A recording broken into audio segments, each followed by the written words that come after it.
This past Sunday, 60 Minutes was set to air a sobering segment on CECOT, the El Salvadorian prison notorious for extreme human rights abuses. Now, at the last minute, in a blatant violation of freedom of the press, this segment was pulled. But, thanks to Canada's global television network, the footage briefly surfaced online. I'm going to show you some of the most disturbing clips. And as you watch, I need you to understand that many of the same illegal tactics being used at CECOT are also being used in detention facilities all across the United States today. The deportees thought they were headed from the U.S. back to Venezuela, but instead they were shackled, paraded in front of cameras, and delivered to CECOT. They told 60 Minutes they endured 4 months of hell. When we got there, the CECOT director was talking to us. The first thing he told us was that we would never see the light of day or night again. He said, "Welcome to hell.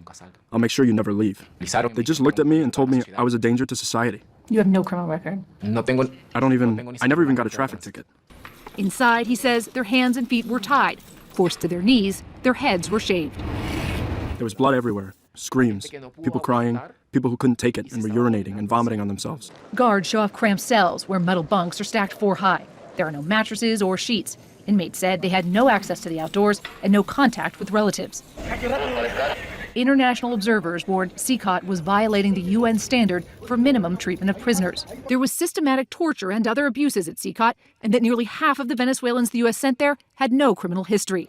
Only 8 of the men had been convicted of a violent or potentially violent offense. So you had to be on your knees for 24 hours? Yes, because they put a guard there to watch us so that we wouldn't move. And what would happen if you couldn't make it? They'd take us to the island. What's the island? The island is a little room where there's no light, no ventilation, nothing. It's a cell for punishment where you can't see your hand in front of your face. After they locked us in, they came to beat us every half hour, and they pounded on the door with their sticks to traumatize us while we were in there. The men say they grew weaker by the day. They claim the prison lights were left on 24 hours a day, making it difficult to sleep, and that food and medicine were often withheld. They never gave us access to clean water. The same water from our baths and toilets was the same water that we had to drink and survive on. This is straight out of the authoritarian playbook. Stephen Miller, Kristi Noem, and the Trump administration believe pain is the point, and they want submission. But Americans are not submissive. Demanding dignity and due process does not mean we want violent criminals on our streets. Over 75% of the detainees have no criminal record. People are being violently detained by masked, armed agents, many with visas, green cards, and even U.S. citizenship. They are being tortured. This is an American gulag. And everyone who believes in the Constitution, in basic decency and right versus wrong, has a duty to stand up.